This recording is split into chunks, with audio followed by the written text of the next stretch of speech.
A mund të punësohen një ditë fëmijët që kanë autizëm, sindromën Down ose një vështirësi tjetër fizike apo mendore?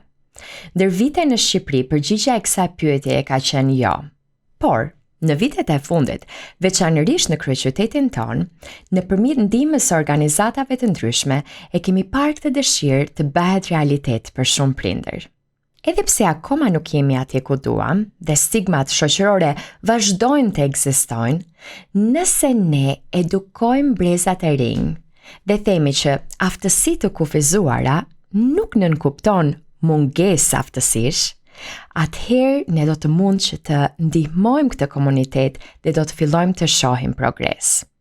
Le të bëhemi zëri i atyre që nuk kanë zë, që të mbyllim çdo ditë më tepër këtë hendek midis shoqërisë shqiptare dhe personave me aftësi ndryshe.